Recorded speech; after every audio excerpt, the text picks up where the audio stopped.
cross the state line from Arizona into California, and the speed limit for your rig just dropped to 55, even where the signs say 70.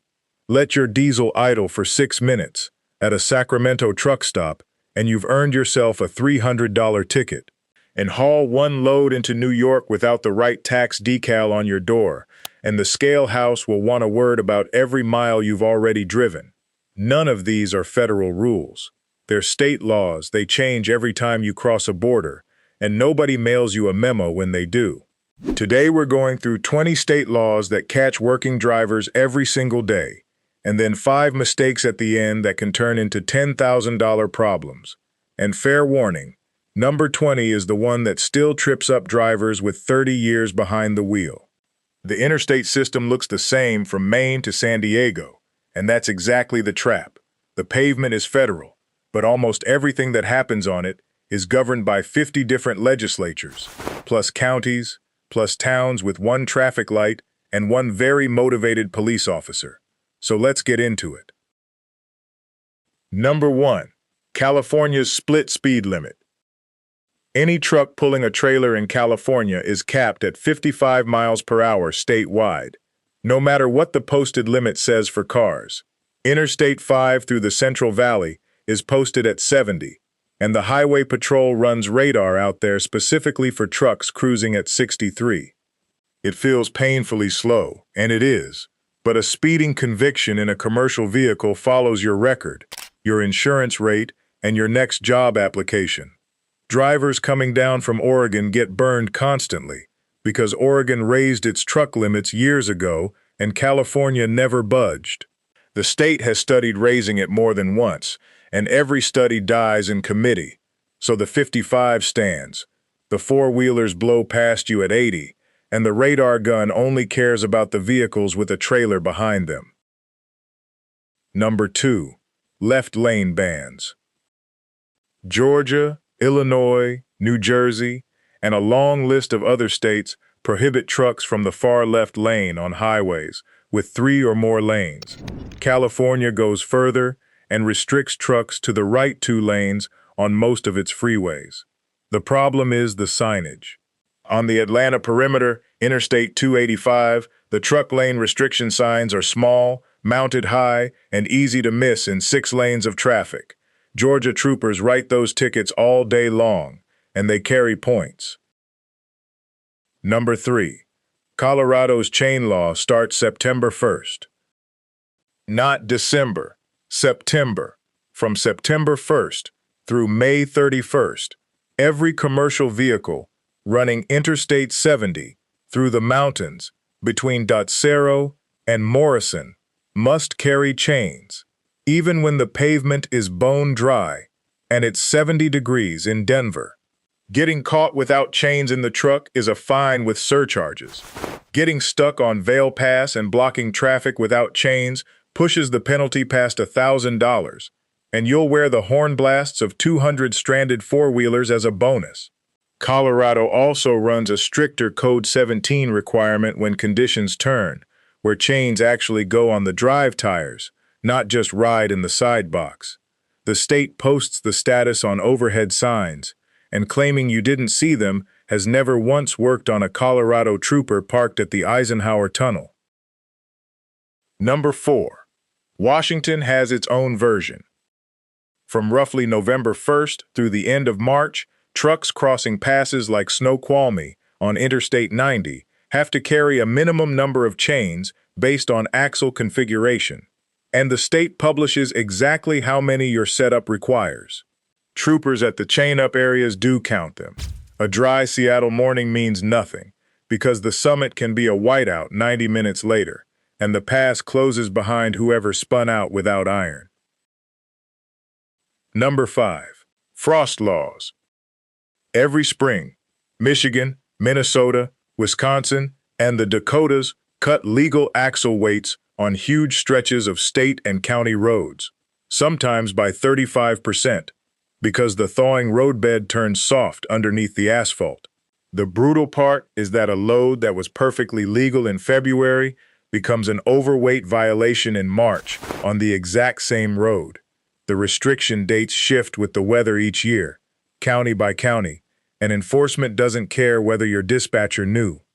Local haulers plan their whole spring around these restrictions, running half loads or rerouting onto the few all-season routes. An out-of-state driver grabbing a one-time load into rural Minnesota has none of that local knowledge, and the county-scale crew working the thaw season knows it. Number 6. Michigan's axle weight system. Michigan allows gross vehicle weights up to 164,000 pounds, more than double the federal 80,000-pound standard, which is why you see those 11-axle gravel trains around Detroit. But the trade-off is unforgiving. Michigan enforces weight per axle with a strictness that shocks out-of-state drivers, and a rig that scales fine on gross can still be illegal because one axle group is carrying too much. Plenty of drivers have paid for assuming heavy gross meant relaxed rules. Number 7. New York City's parkways. Every parkway in New York City and out onto Long Island bans commercial vehicles completely. These roads were built in the 1930s for cars, with graceful stone arch bridges as low as 7 feet 6 inches. The Hutchinson River Parkway and the Southern State Parkway peel the roofs off trailers like sardine cans every single month, almost always because a navigation app meant for cars sent the driver there. New York installed flashing overheight detectors and warning signs at the parkway entrances, and the strikes kept coming anyway. More than 200 bridge hits a year statewide in the worst years. Hold that thought, because it comes back in the 5 mistakes. Number 8. City truck routes.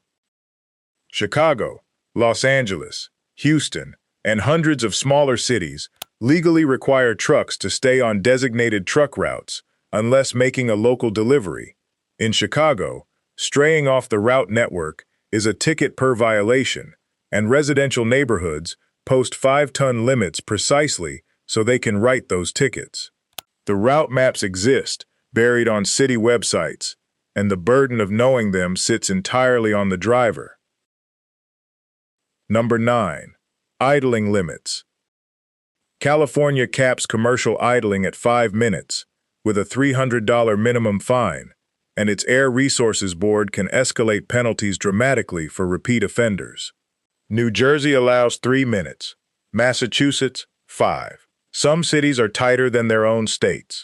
On a 100-degree day in Fontana, with no APU, that law feels like an insult, and inspectors work the truck stops there anyway because they know exactly where to find violations. The exemptions matter too. Sleeping in the berth with the engine running usually doesn't save you in California unless the truck has a certified clean idle sticker on the hood, which is exactly the kind of detail that separates a warning from a citation. Number 10. Engine brake ordinances. Hundreds of towns across the country, especially in mountain regions, ban unmuffled engine braking inside city limits. You've seen the signs rolling into small towns in Colorado and Pennsylvania. The tickets are local, the fines vary wildly, and some towns fund a noticeable chunk of their budget on drivers who let the Jake growl past the courthouse at 2 in the morning.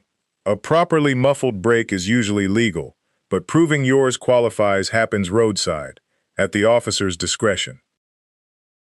Number 11. New York's highway use tax. Any truck over 18,000 pounds operating on New York public highways needs a highway use tax certificate and decal before it enters the state, plus mileage-based tax returns filed on schedule. Not just the thruway. Any public road.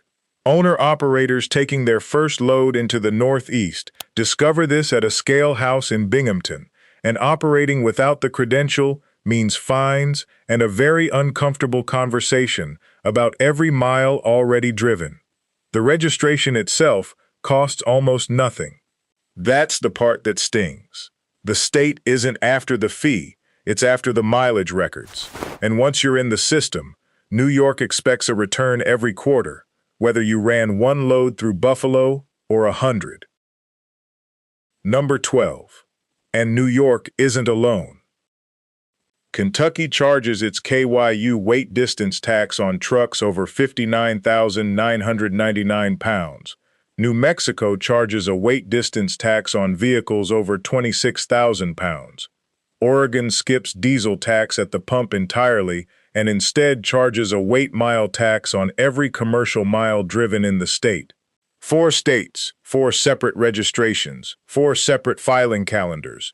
Ask any owner-operator who's been through an Oregon weight mile audit, and they'll tell you about digging up 3 years of trip sheets and fuel receipts, mailing them to Salem, and holding their breath for a month. Miss a filing and the state doesn't just fine you, it can audit your mileage records going back years.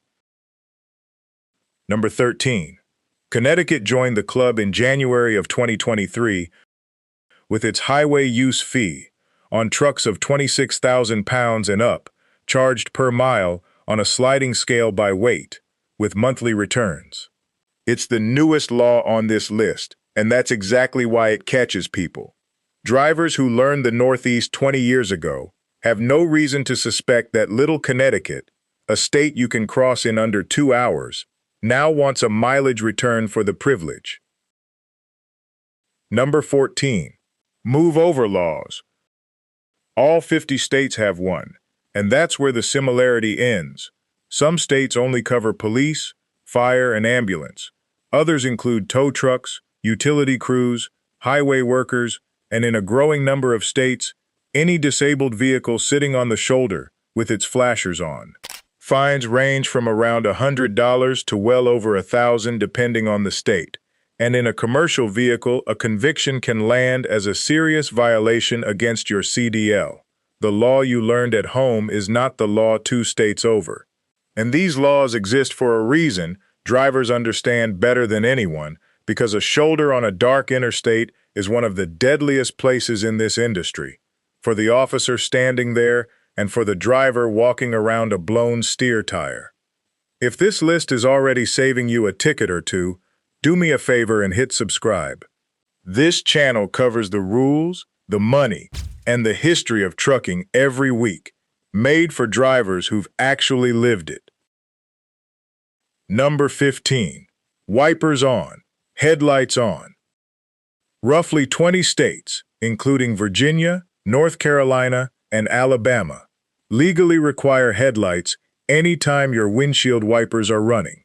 It sounds trivial until you realize it's a favorite pretext stop. A trooper who wants a closer look at a truck in the rain doesn't need probable cause for anything else. Wipers moving, headlights off, and now your logbook, your medical card, and your brakes are all part of the conversation. Number 16. Radar detectors. Federal regulation bans radar detectors in all commercial vehicles over 10,000 pounds, everywhere in the country, and inspectors can cite a driver just for having one connected to power. Virginia and Washington, D.C.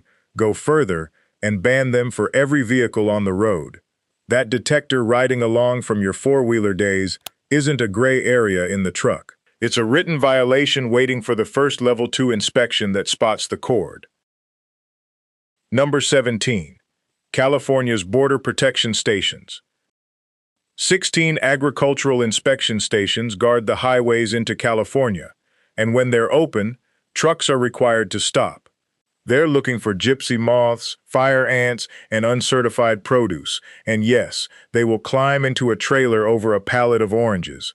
Blowing past an open ag station is its own violation, separate from anything at the scales, and drivers who assume the little booth is optional find out otherwise from the officer waiting up the road. Reefer loads of produce get the most attention, but the inspectors have authority over any conveyance, and during a quarantine season for an invasive pest, they will open dry vans too. The stop usually takes 90 seconds. Skipping it takes considerably longer. Number 18. Hazmat routes and tunnel bans. Placarded loads are banned or restricted through the Baltimore Harbor Tunnel, Boston's tunnels, most New York City crossings, and dozens of other bottlenecks, each with its own designated bypass routing. The fines for taking a placarded trailer through a restricted tube are steep, and after an incident, The liability makes the fine look like a tip. The legal route can add an hour, and the law is completely indifferent to your delivery window. Number 19. Firearms in the cab. Federal law protects transporting a firearm across state lines if it's unloaded, locked up, and separate from the ammunition while you're passing through. But drivers have been arrested in New Jersey and New York anyway, because the moment your trip stops being continuous, an overnight in a truck stop, a reset, a breakdown, that federal protection gets legally murky fast. New Jersey even restricts hollow point ammunition. Whatever's legal in your home state means very little in the wrong jurisdiction, and defending yourself in court costs more than any fine on this list. Company policy adds another layer, since most carriers ban firearms in their equipment outright, so a driver can be simultaneously legal under federal law, illegal under state law, and fired under company policy, all with the same pistol in the same locked box. And that brings us to number 20, California's Kingpin Law. In California, the distance from your trailer's kingpin to the center of the rear axle group cannot exceed 40 feet. Run a 53-foot trailer with the tandem slid all the way back, the way plenty of Midwest drivers set up for weight distribution and a smoother ride, and you are illegal the moment you cross the state line, even with a perfectly legal load. The scale at Truckee catches veterans with decades of experience on this exact rule, because nothing about the truck looks wrong, feels wrong, or scales wrong. The tape measure comes out, and the ticket gets written. Slide your tandems before the border, every time. And check your bridge laws while you're at it, because a handful of other states run their own kingpin and overall length restrictions on specific routes, especially in New England, where roads laid out for horse carts in 1750 were never consulted about the 53-foot trailer. 20 laws, and every one of them is survivable. A ticket stings, you pay it, you learn the rule. But some mistakes don't stay in ticket territory. These next 5 are the ones that turn into 5-figure disasters, and every one of them starts with a decision that feels small in the moment. Mistake number 1, blowing past an open way station. The bypass ticket itself might only run a few $100s, and that's exactly why drivers risk it. What they forget is what happens next. In most states, the scale house will radio ahead or send a chase unit, and now you're getting the most thorough inspection of your life from an officer you personally irritated. Every violation they find stacks on top of the evasion charge, and in several states, deliberately avoiding the scales is a criminal offense that puts you in front of a judge. Drivers have watched a 5-minute shortcut turn into an out-of-service order, thousands in fines, and a phone call to a very unhappy safety manager. The bypass transponder systems made this even less worth it. If your carrier runs pre-pass or a similar system, the scale already weighed you in motion and already knows who you are, so running the ramp accomplishes nothing except announcing that you had a reason to. Mistake number 2, falsifying logs or tampering with the ELD. The old paper logbook games moved into the digital age. Ghost co-drivers, edited duty statuses, unplugged devices, and enforcement moved with them. Federal civil penalties for falsification can run north of $12,000 per violation. The driver is personally liable alongside the carrier, and a falsification finding can end a driving career outright. Auditors don't need to catch you in the act. They compare fuel receipts, toll records, and GPS pings against your logs months later, and the math doesn't lie. A fuel stop in Amarillo time-stamped during your logged sleeper berth period is all it takes to unravel an entire month of records, and once one falsification is proven, every log you've ever filed becomes suspect. Mistake number 3, entering California without CARB compliance. California's Air Resources Board requires trucks operating in the state to meet its emission standards, and its Clean Truck Check program now demands registration and periodic testing just to run California highways. Older engines are banned from the state outright. Penalties accumulate per violation and can climb past $10,000 for operators who keep running dirty, and CARB cross-references registration databases, so this isn't a roadside gamble you win by staying lucky. Plenty of out-of-state owner-operators simply stop taking California freight rather than fight it, which tells you how seriously the state enforces it. And the enforcement isn't only roadside anymore. Freight brokers and shippers operating in California carry their own liability for hiring non-compliant trucks, which means the fines chase you from two directions, and a truck flagged in the database can lose access to California loads before it ever sees an inspector. Mistake number 4. Running overweight without a permit. Several states, including New York and Pennsylvania, fine overweight violations on a per-pound scale, and the curve gets vicious fast. A load that's 20,000 pounds over gross can generate a fine deep into 5 figures in the wrong state.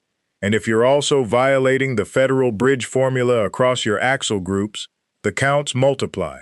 The permit you skipped might have cost $100 and a day of paperwork. The judge in a small county courthouse will not find that story sympathetic, and neither will the scale. Worse, an overweight citation on a posted bridge or a frost law road, the ones from number 5, often carries enhanced penalties, because now you're overweight on infrastructure the state specifically restricted to protect. And mistake number 5, trusting a car GPS. This is how trucks end up wedged under those 7-foot parkway bridges from number 7, and it's the single most expensive navigation error in the industry. The famous 11-foot-8 bridge in Durham, North Carolina, has been filmed shaving the tops off trucks for years. A serious bridge strike means the fine, the citation, the towing bill, the destroyed trailer, the ruined freight, and then the lawsuit from the state for damaging the bridge, a total that can reach 6 figures before the insurance adjuster finishes his coffee. A proper truck GPS with your height and weight programmed in costs less than 1 month of that. There is no cheaper insurance in trucking. And measure your own truck, not the spec sheet, the actual truck, with the actual air ride at actual pressure, because 13 feet 6 inches on paper has met a 13-foot 5-inch bridge more times than any insurance company cares to remember.